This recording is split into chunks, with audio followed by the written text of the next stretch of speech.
Assalamualaikum warahmatullahi wabarakatuh. Perkenalkan, nama saya Munawaroh. Saya seorang BMI Hong Kong. Saya juga merupakan anggota dari Mandiri Sahabatku, tepatnya Pokjar SBM, kelompok belajar sukses bersama Mandiri. Di sini saya akan memberikan penjelasan tentang rancangan bisnis yang telah saya bikin, yaitu bisnis masa depan model kanvas budidaya bekicot. Kenapa bekicot? Mungkin di Indonesia sendiri belum terlalu booming ya orang berbudidaya bekicot, tetapi saya memilih bekicot. Kenapa? Karena dengan bekicot ini tidak memerlukan biaya yang tinggi. Itu yang pertama. Dan yang kedua, untuk pakannya kita pun nggak perlu beli, tersedia di alam. Kita tinggal mencarinya seperti daun-daunan, seperti buah-buahan yang sudah tidak termakan, ataupun limbah dari rumah tangga. Di samping itu, budidaya bekicot ini perawatannya sangat mudah. Yang penting kita taruh bekicot dalam kandang, kita selalu menjaga kelembaban, terus jangan telat kasih makan. Cukup itu saja. Satu lagi poin penting yang perlu kita pertimbangkan sebelum kita memilih sebuah bisnis seperti yang saya lakukan ini, saya ngecek pasar dulu. Ternyata pasar bekicot itu sangat luas sekali, lubangnya besar sekali. Istilah lubang dalam bisnis ini, kita berbudidaya sebanyak mungkin, nanti kita tidak takut gimana menjualnya. Kita akan jual kemana ini bekicot, dan ternyata yang permintaan itu banyak sekali. Itu sangat luar biasa. Begitu saya masuk ke dunia perbekicotan, itu saya sangat wow, kenapa sih masyarakat Indonesia tidak membudidayakan gitu. Dan kenapa, padahal ini sangat lebar sekali, kita mau butuh berapa ton pun itu ada yang napung. Itu adalah sangat luar biasa ya. Di samping saya berbisnis bekicot ini, saya juga ngepul.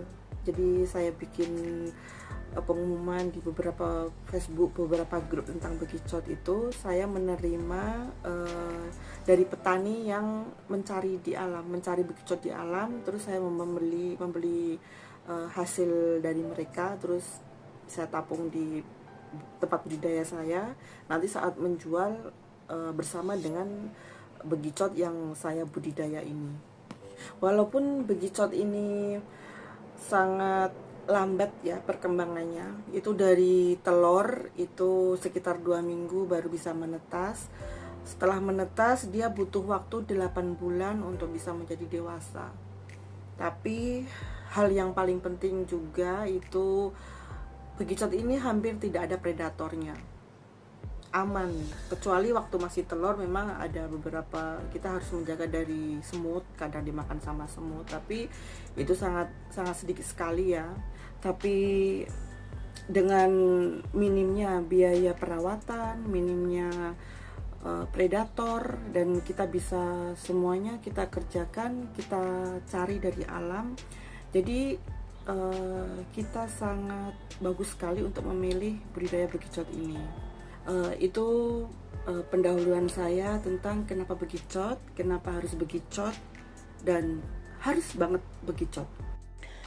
Sekarang saya akan menjelaskan tentang bisnis masa depan model kanvas budidaya bekicot. Di sini kita sudah membagi menjadi 9 elemen. Yang pertama adalah segmen pelanggan. Pasar utama kita adalah industri kosmetik, farmasi, bahan olahan makanan, dan pakan ternak.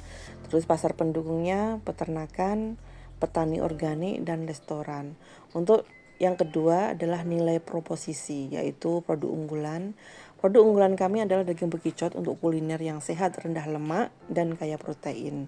Dan produk tambahan kita adalah lendir bekicot yang memiliki manfaat kosmetik seperti perawatan kulit dan anti penuaan. Terus yang ketiga adalah channel saluran. Untuk online-nya kita menjual melalui e-commerce, website, atau sosial media. Terus untuk offline-nya kita distribusi melalui pasar tradisional, toko bahan pakan, dan kerjasama dengan restoran. Terus untuk yang keempat adalah hubungan pelanggan.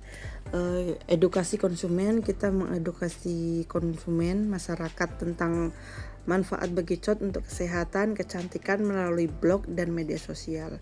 Untuk pelayanan pelanggan, layanan konsultasi mengenai produk kosmetik dari lendir bekicot dan menu kuliner berbasis bekicot. Terus yang kelima adalah sumber pendapatan. Sumber pendapatan kita itu dari daging bekicot, lendir bekicot, dan bekicot hidup untuk pakan ternak.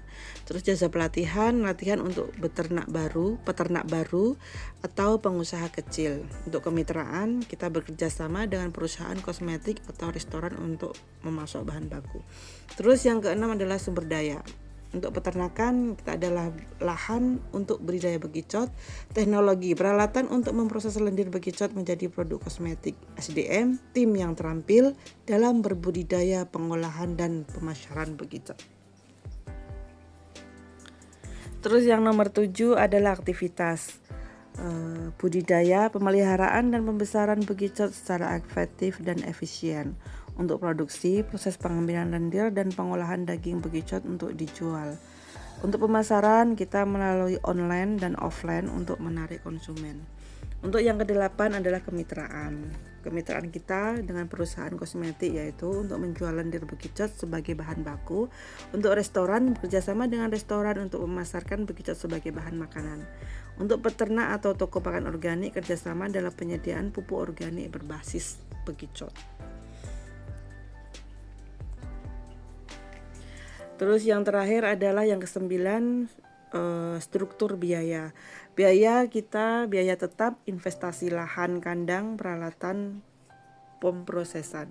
Untuk biaya variabel, biaya pakan, tenaga kerja, distribusi dan pemasaran, dan biaya R&D, pengembangan produk baru seperti kosmetik berbasis lendir bekicot. Dan juga untuk biaya operasional kita dalam berbudidaya. Demikian video dari saya, semoga bisa memberikan manfaat untuk teman-teman semua, bisa memberikan edukasi untuk terutama BMI Hong Kong dan masyarakat Indonesia, untuk kita berbisnis, memilih bisnis yang tepat, yang minim biaya operasional dan bisa diambil di tempat sekitar kita. Dan yang terpenting adalah kita tidak akan kekurangan makanan karena melihat iklim Indonesia yang sangat bagus untuk beternak bekicot. Saya Munawaroh, saya minta maaf jika ada kesalahan dalam tutur kata saya. Semoga bermanfaat untuk semuanya. Salam sejahtera. Wassalamualaikum warahmatullahi wabarakatuh. Salam sukses luar biasa.